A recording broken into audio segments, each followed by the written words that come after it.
What's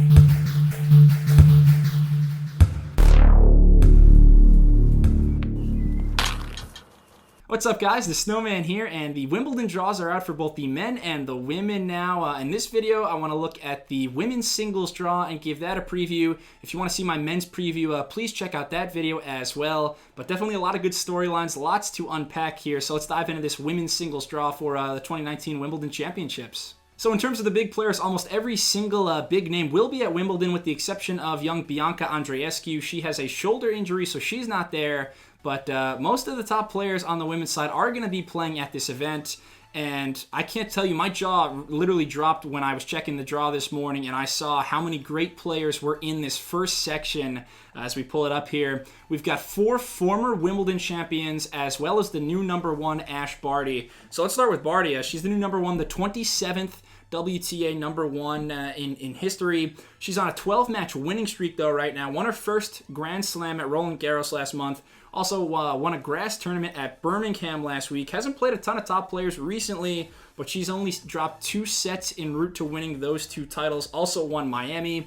She can absolutely win Wimbledon. She has the athleticism, the variety, a great forehand. I think the only thing to maybe worry about with Barty is if she ran out of steam. How much does she have left in the tank after just a dreamland scenario the last few weeks? She must be on cloud 9 right now, but Barty, for her to be the first Aussie number 1 in so long, she's got to be on top of the world. So great for her, but this is not a cupcake draw for her. It could be Garbine Muguruza, the 2017 Wimbledon champion, in the 3rd round. Could be Belinda Bencic in the round of 16. Bencic 32-11 this season, 2nd most wins on the tour after Ash Barty. And she's taken out 7 of the current top 10 players this season. Bencic has been on fire. She's so smooth, though, on any surface. Takes the ball so early, takes away time from her opponents. So Barty Bencic would be a great matchup. And then we get to some even bigger names. Serena Williams, the 7-time Wimbledon champion, made the final last year. This has been historically her best major tournament, but it's just her 6th tournament of the year. Lost to Sofia Kenin at the French Open. Will Serena have the rhythm required to make a deep run at Wimbledon? That's the big question with her. You also have Angelique Kerber, the player who beat Serena in last year's Wimbledon final to win the championship. And Kerber wasn't really healthy at the French Open last month when she lost in the first round. Her mobility was kind of limited because she had an ankle injury, I believe. So Kerber's down here as well. And she's had a great showing, though, in Mallorca last week. Made the semifinals, lost to Bencic there. So she looks to be, getting her form back. And then we also have a big kind of wild card just lurking here. Maria Sharapova, who hasn't played in a while, but she's at the bottom of this tour. She will be chomping at the bit to get an opportunity to play against great players like Angelique Kerber and Serena Williams in this bottom half of the first section. But just up and down, it's crazy how many big players we see here in this part of the draw.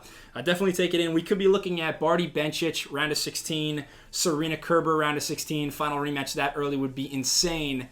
But it's going to be a fist fight. It's going to be grueling, and somebody's got to come out of it. But it's definitely going to be tough for all those involved. As we flip to Section 2 now, I'm going to spend shorter time here with this section because there are not so many big names. A few less storylines to look at. I think this section could be one that opens up. I mean, at the top, you do have the number 4 seed, Kiki Bertens. Grass, though, probably Bertens' least favorite surface.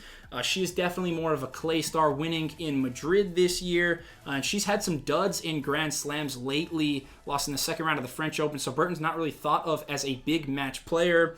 Also the top player here, 6 seed Petra Kvitova, was kind of like a game-time decision for this tournament. Wasn't completely healthy. She hasn't played since Rome, missed out on Roland Garros, so she's kind of has some question marks as well. I think there could be some upsets in this section. Watch out for Sloane Stephens. Watch out for Amanda Anisimova, the 17-year-old American who just had just an amazing run at the French Open, making the semifinals there. Stuff probably going to hit the fan in this section, though. Expect a lot of upsets. Section 3 now, and I want to talk about another top player who has been dealing with an injury. There's been so much jumbling and volatility in the top 10 of the WTA rankings the last few months because of all the stars who have been hurt. We see the 8 seed here, though, Elina Svitolina, who has been dealing with a knee injury for most of the year. Hasn't been the same since the Indian Wells semifinals, and she lost in the first round of Miami, Madrid, Rome, and then lost to Muguruza in the 3rd round of the French Open. Svitolina, normally a player who's so consistent, but with that knee injury, Svitolina, a player like Kerber who depends so much on movement and counterpunching, that's really hindered her. But even if she was healthy, a 5-6 career record at Wimbledon, Svitolina, this is not her favorite major to play at. And the same can be said for the 3 seed in this section, Karolina Pliskova, who, despite her offensive game, the serve, the powerful ground strokes, this has been her worst major as well. At least the semifinals at the other 3 Grand Slams, has never made it past the round of 16, though, in London.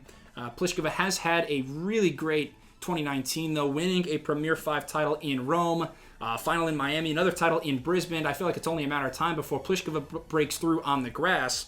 One of the better first-round matches, though, here. We've got a popcorn match, in my opinion. The 28 seed, Shea Su Wei, very tricky player. She'll be up against a very powerful player, Yelena Ostapenko. And let me rant on Ostapenko for just a second, because she's one of my favorite players to watch, but it has been a nightmare season for her. 9-17, and she does it to herself. I mean, first round of the French Open, she lost to Victoria Azarenka. 60 unforced errors, 17 double faults. It was one of the worst serving performances I've ever seen. And then I thought she was getting her groove back in Birmingham last week when she made the quarterfinals.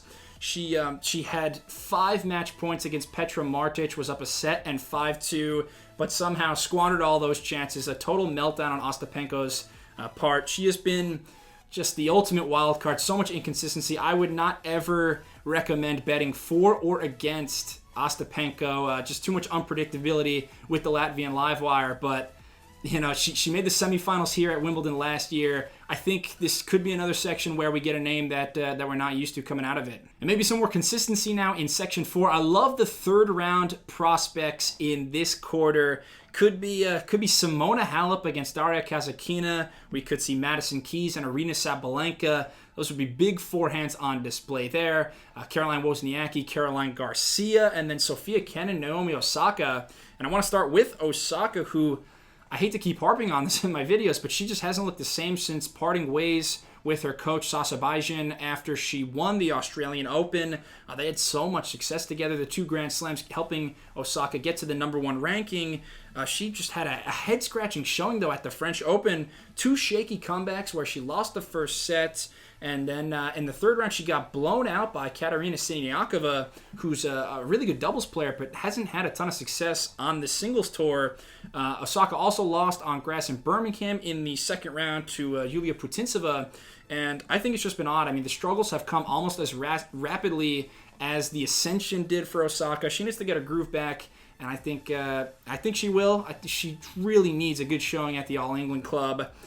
You also have Simona Halep here, who has dipped a bit in the rankings. We're not used to seeing her this low. Normally at the major she's 1 or 2, but by no means she's having a bad year. I mean, Halep, she did fail to defend her Roland Garros crown, lost in the quarterfinals of Anisimova, but she'll be a big favorite to get through at least the round of 16 quarterfinals here.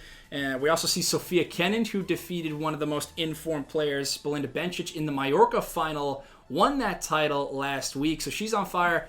Big win against Serena Williams at the French Open. And then we also, speaking of Serena, we see Venus in this section. And one more player to watch out for, 15-year-old American Coco Gauff, who became the youngest player to ever advance through qualifying and qualify for the main draw at Wimbledon, just 15 years of age. She is one for the future, much like Amanda Anisimova. Gauff even younger, though. Certainly the future is bright for her. Please leave a comment. Let me know who you think will win Wimbledon on the women's side. Who do you think is going to have a good tournament? I certainly can't wait. Thank you so much, though, for watching this video. If you enjoyed it, please subscribe to the Snowman Sports Media. Give me a thumbs up, and thanks a lot. Be back soon. Cheers.